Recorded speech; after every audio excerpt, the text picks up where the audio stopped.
So I know you've been dreaming about moving to the Dominican Republic. You're counting down the days to retirement, or you're thinking about quitting your job so you can go live that laptop lifestyle.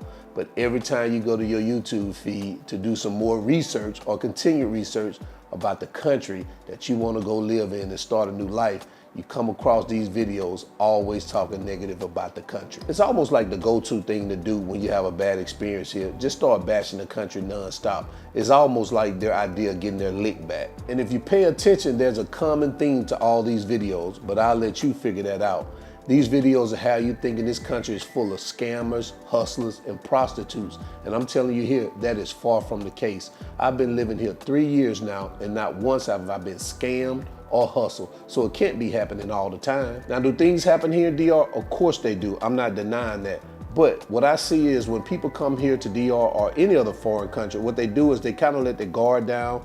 They get relaxed, which is understandable. You don't want to be in the same mode or mindset of the country you left. You want to experience some sense of freedom from the life back home. However, the opposite is true. You should keep your guard up, stay alert, because you are in a foreign country. And most of the time, in many cases, you don't speak the language, you don't understand the laws, nor are they there to really protect you in certain cases. Now, this doesn't mean you can enjoy yourself. What it means is just try to be aware in every situation. And always remember, just because you're in vacation or retirement mode, the people of that country are still in survival mode. And I want to be really clear. I'm not dismissing anybody's personal experience, because sometimes you leave the house, you get in your car, you get in an accident, and it's not your fault. Listen, you could be following all the traffic laws, taking all the precautions, and still you could end up in the accident and possibly injured.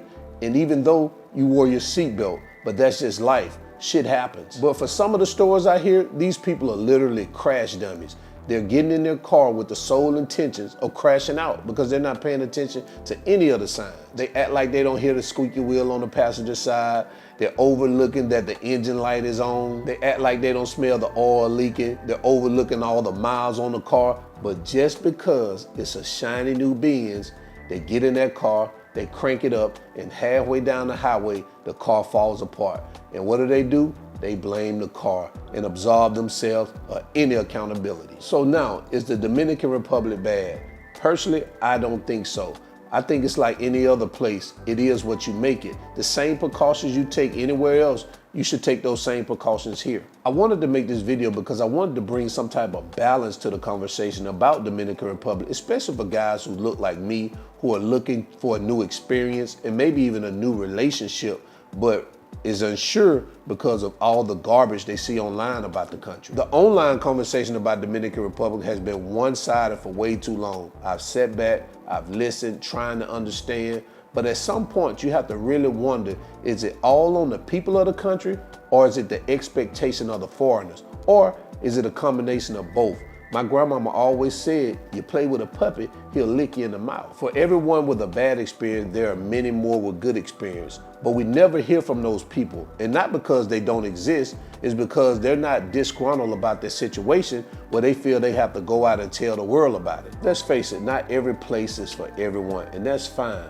But to think that your experience is gonna be the same as someone else just because they look like you is absurd. I remember this comment this guy left on my wife's channel, and in so many words, he said to her that he loved her information, that she gave great information, but she was Dominican. And the other guy that he was following was American, so he felt that his experience would be similar to his because he was American. Not because he planned to live a similar lifestyle as this person, but just because they shared the same skin tone. Now, don't get me wrong, I understood the point, but if you're not gonna be living the same lifestyle as this particular person, why would you consider that your experience would be the same as this person just because they're black? If you come to Dominican Republic with your family, why would you think your experience would be the same as a 25-year-old whose sole intention and purpose of coming to this country is to chase women? If you're a 25-year-old looking to date another 25-year-old, why would you think your dating experience would be the same as a 60-year-old trying to date a 25-year-old? If you're a 50-year-old looking to relax and live a quiet lifestyle, why would you think that your experience would be the same as a 25-year-old who only wants to party and drink every weekend? If you want to live in the campo, why would you figure that your experience would be the same as someone that lives in the city? I can go on and on and on. My point is, find people whose lifestyle closely aligns with the lifestyle that you want to live and see what their experiences are. And from there, you can kind of gauge what it may be like for you. And even then, it won't be exact because everybody has a different experience. But I think listening and taking advice from someone who doesn't live the lifestyle that you want to live, I think is a total waste of time. As a married man living here and knowing other foreign men who are married here to Dominican women, we share some of the same positive experiences. If you come to this country with the sole purpose of enjoying yourself, respecting the people, respecting the culture, and abiding by the laws, chances are you're gonna have a great experience. But let's be honest, most guys don't come here for that. They come here to play in the pig pen and eat slop.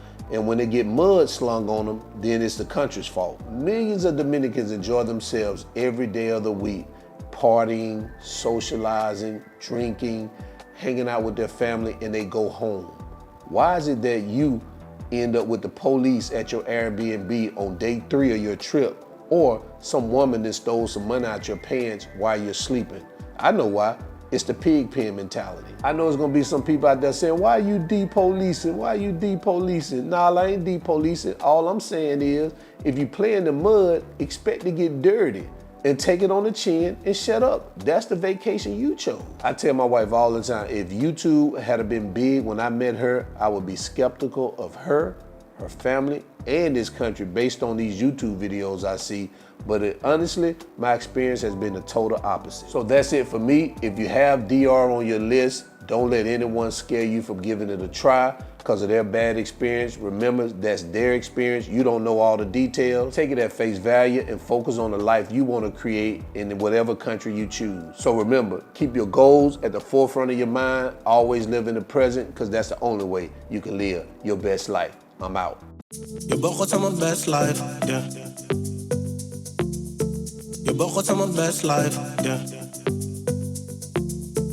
Something you and me, oh. Je begon aan mijn best life, yeah. Jumping, flexing,